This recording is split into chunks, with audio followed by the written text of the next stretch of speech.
What's up, Fight Fam? I'm Caden from the Boxing Bros, and I'm here with my co-hosts. I'll let them introduce themselves. This is Trail. This is G. It's TBE. What's going on, world? Yeah, so the first thing we're going to discuss is an ESPN article that said Joshua and Fury are in negotiations for a fight. Now, it says MTK has been dealing with and negotiating a rift between Frank Warren and Eddie Hearn, and it says that they're in talks, and the talks and the offers are in the amounts that are so large, Tyson Fury may be able to pay off Deontay Wilder. Of course, there's still hurdles to that fight being made. One, Deontay Wilder has agreed to step aside. Kubrat Pulev has agreed to step aside. If those things don't happen, then Fury would have to get past Wilder, and Joshua would have to get past Fury. But the good news is they're in negotiations right now to make that fight happen for the undisputed heavyweight champion of the world. I'm going to start swinging off with Trill. What are your thoughts on that? Props to these guys. I've been disgusted with the heavyweight division for a long time. You know why? Because I was thinking that, one face, one champion for the heavyweight division. And it seemed like nobody else shared my desire. All the fighters that were fighting didn't share my same desire because they wasn't trying to make this fight happen. Salute to these guys for trying to make this fight happen. They're like, forget what the other guys was doing with all the talking. They want to get it sparking. And you can do nothing but respect those guys. And, man, listen, I respect those guys for that. All right, Ned? Let's make it happen, yo. Wilder step aside. Pulev step aside. Let's make it happen. It'll be a dope way to start this.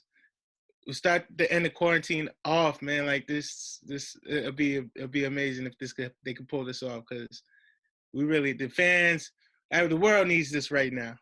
Biggest heavyweight match of all time, I guess. Would be one of the biggest heavyweight matches of all time. Let's go. All right, G? Yeah, I actually agree with you, Trill and Ned. Everyone's a winner here. If, in fact, Hearn and Warren can pull this off. The number one beneficiary of this situation is actually Deontay Wilder. And the reason why is because Wilder doesn't know how blessed he is. First, Corona saved him because it allowed him enough time to recover because he just had bicep surgery. So to take an immediate rematch with Fury, you can't really train like that because you got a messed up arm. So that bought him some time. And now with the step aside, he's going to get extra millions of dollars. He doesn't have to fight Tyson Fury. He could heal up. He could train. He could do a number of things to improve his performance for the trilogy and get paid at the same time. So, man, hey, salute to everybody. I will say this, though. The fight has to be in Saudi Arabia because I can't see another venue that could actually pay off all of these guys. Because you got to pay both fighters. Both networks need their cut. And you got to give Pulev and Wilder step-aside money. It got to be oil money to make that happen. I don't see the UK forking up that type of bread. No venue in the US is going to fork up that type of bread. So it's looking like it's going to be back in Saudi Arabia. So many things to address. So here's what I'll do. We're talking about Fury and Joshua. We're talking about two real fighters, and somehow Wilder makes an appearance as to how he benefits from this. Look, there's no surprise that two men who believe they actually have a chance to win the fight are negotiating in good faith to make a fight. See, here's the thing about contract negotiations. It can only be binding if two people are negotiating in good faith, meaning we have a meeting of the minds because I genuinely am agreeing to what I'm putting on the table and you're genuinely agreeing to what you're putting on the table. So we have a meeting of the minds. We agree. We have a binding contract. Bam, let's make the fight happen.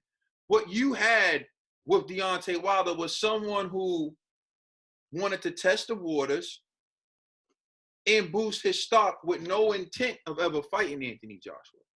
So whatever Anthony Joshua offers me, I tell Showtime and Al Heyman, you must match, or I'm going to go. It is a joke. But to me, it's no surprise that these guys want to make the fight happen. I genuinely believe Fury wants to be undisputed.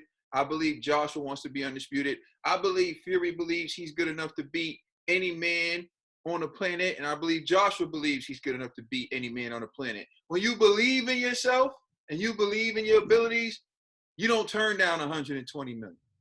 So you're right. This did come at the right time for Wilder.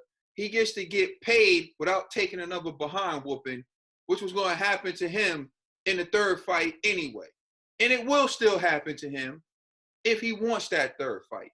But I tell you who doesn't. I'm sorry, go ahead, bro. No, I was just saying, I agree with what you're saying. This only proves who was holding up negotiations. Exactly. You know what I'm saying? Exactly. This only proves that.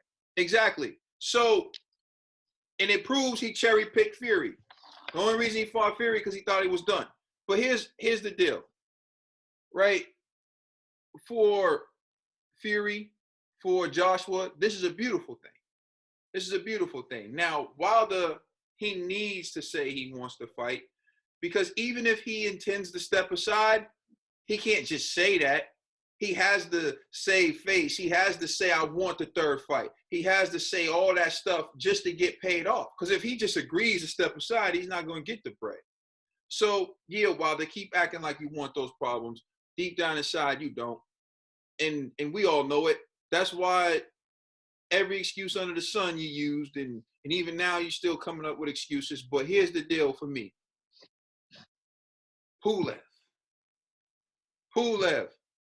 Shannon the Cannon Briggs told you, the people don't come to see you, Pulev.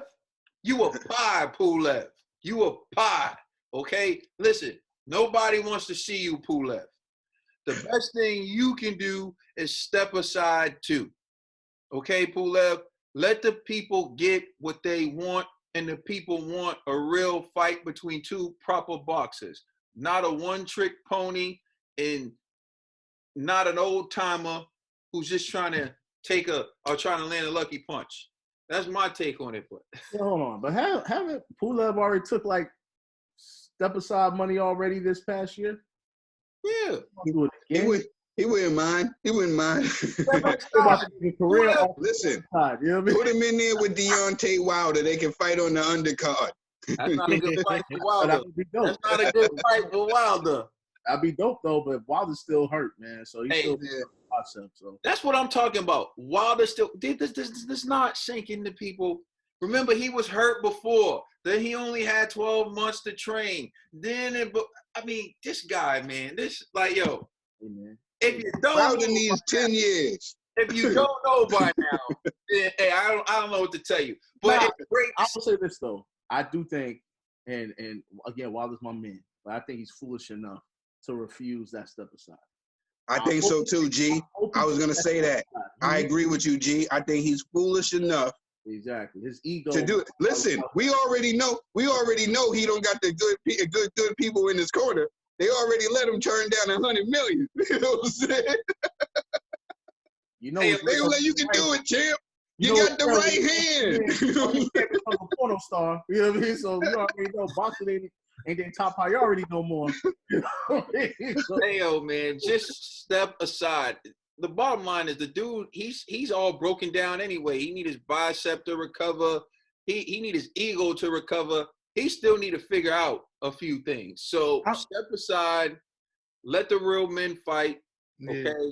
Build your confidence up, and then have another go at it. And not to mention, it could be to his benefit, because what if Tyson Fury defeats Anthony Joshua? Tyson Fury now holds all the belts. Now Deontay Wilder has an opportunity to now not just make money, but also defeat Tyson Fury and become undisputed. Even though I kind of feel like that'd be kind of a cheater way to get it, but he's going to get it. You know. Here's all we need is for you to be able to sell that to the public. Mm-hmm. For the public to believe Wilder could actually do all the things you just said. That's what we need. Listen. He got George Foreman over there with him. Hopefully George Foreman is like, do what I did. Disappear. Come back when you're 40. You know what I'm saying? Then you have a chance. You know what I'm saying? Have me do that. Take some time to learn how to box. He got to do what George did. He got to have a night where he fight 4 bums in one night. just to regain his confidence back. That he's still the king of the leftovers. That's what he need to do. Y'all don't know. This is crazy. Please tell us what y'all think about this, and please like and subscribe. Check this out on Facebook, Instagram, and Twitter, and also check out our podcast on all major streaming services. It's the Boxing Bros. We independent like we